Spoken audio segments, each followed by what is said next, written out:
آج کا ہمارا سبق ہے قرآن کریم کے ایسے مقامات جہاں الف بغیر کسی حرکت کے واقع ہوا ہے، تو وہاں کون سی حرکت پڑھنی ہے پہلے سیکھیں گے اور پھر حرکت لگائیں گے۔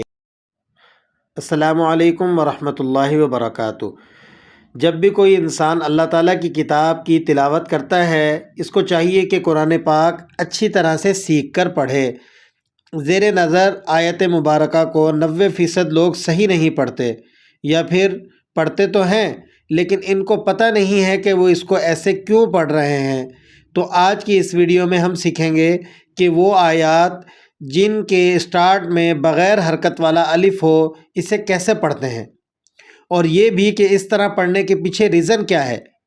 دیکھیں، اب آپ کی اسکرین پہ سورۃ الناس کی جو یہ والی آیت ہے، سیکنڈ لاسٹ، الذی یوسوس فی صدور الناس، یہاں پر جو اسٹارٹنگ میں لفظ استعمال ہوا ہے الذی، اب یہاں پر الف کے اوپر کوئی حرکت ہے یا پھر الف کے نیچے کوئی حرکت ہے؟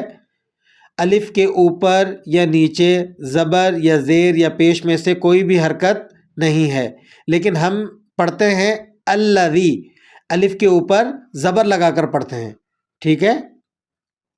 کیوں؟ کوشچن یہ ہے کہ ہم نے الف کے نیچے زیر لگا کے الذی کیوں نہیں پڑھا، یا پھر الف کے اوپر پیش لگا کے الذی کیوں نہیں پڑھا، ٹھیک ہے؟ اسی طرح اب آپ آگے دیکھیں، اب آپ کی اسکرین پہ سورۃ الفجر کی آیت نمبر 28 موجود ہے۔ یہاں پر الف کے نیچے ہم نے زیر لگائی ہے، کیوں؟ یہاں پر ہم نے پیش کیوں نہیں لگائی، یا پھر یہاں پر زبر کیوں نہیں لگائی، الف کے نیچے زیر کیوں لگائی ہے؟ ارجعی الی ربک پڑھا ہے ہم نے، ٹھیک ہے؟ اسی طرح ایک اور آیت ملتی ہے، یہاں پہ دیکھیں آپ کی اسکرین پہ ایک آیت ہے، اشدد بہ ازری، یہاں پر الف کے اوپر پیش لگی ہے، حالانکہ الف کے اوپر نیچے کوئی حرکت نہیں ہے، لیکن ہم پیش لگا کے پڑھتے ہیں۔ کوشچن یہ ہے کہ آپ کو کیسے پتہ چلے گا کہ یہاں پر پیش لگنی ہے، یہاں پر ہم نے زیر لگانی ہے، اور یہاں پر ہم نے زبر لگانی ہے؟ بھائیو، جیسے آپ لوگ جانتے ہیں کہ انگلش گرامر کے کچھ رولز ہوتے ہیں اور اردو گرامرز کے بھی کچھ رولز ہوتے ہیں، اسی طرح عربک گرامر کے بھی کچھ رولز ہوتے ہیں۔ اب میں آتا ہوں آپ کے ٹاپک کی طرف۔ یہاں پر لفظ ہے الذی، جب بھی کسی اسم کے شروع میں الف لام لگ جاتا ہے تو وہاں پر الف کے اوپر ہمیشہ زبر ہی لگتی ہے۔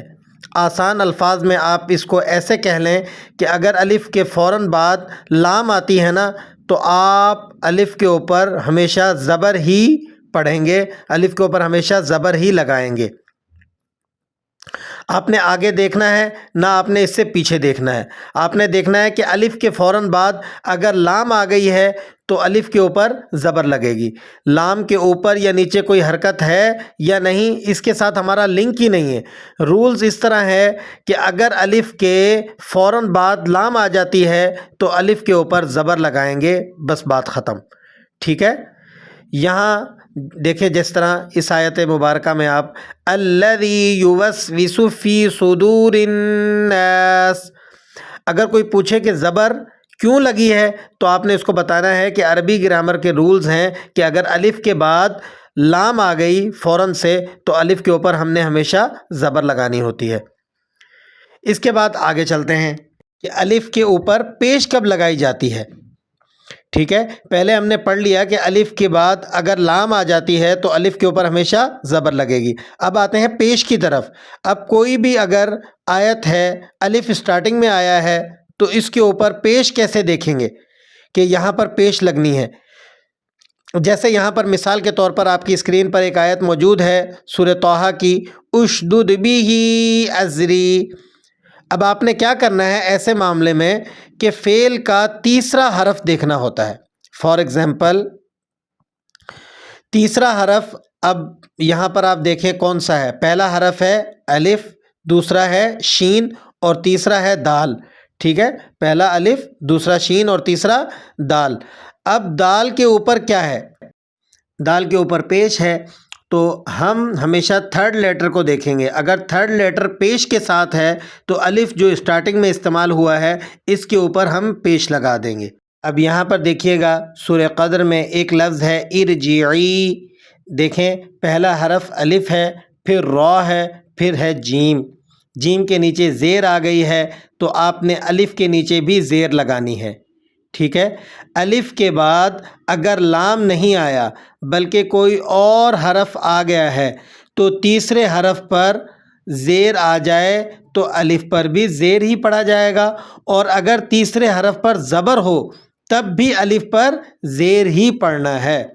تو خلاصہ کلام کیا ہوا کہ اگر الف کے بعد آنے والا حرف لام نہیں بلکہ کوئی اور حرف ہے، ٹھیک ہے، تو اب ہم نے تھرڈ لیٹر کو دیکھنا ہے کہ تھرڈ لیٹر پر اگر پیش ہے تو اسٹارٹنگ والے الف پر بھی پیش پڑھا جائے گا، اور اگر تھرڈ لیٹر پر زبر ہے یا پھر زیر ہے تو ان دونوں صورتوں میں اسٹارٹنگ والے الف پر ہم نے زیر ہی پڑھنی ہے، ٹھیک ہے۔ تو یہ تھا ہمارا آج کا ٹاپک۔ ہو سکتا ہے آپ کو اس سے پہلے علم نہ ہو تو آج ہم نے آپ کو بتا دیا، اب آپ جب بھی تلاوت کریں گے تو آپ کو پریشانی نہیں ہوگی، آپ میرے لیے انشاءاللہ العزیز صدقہ جاریہ ہوں گے۔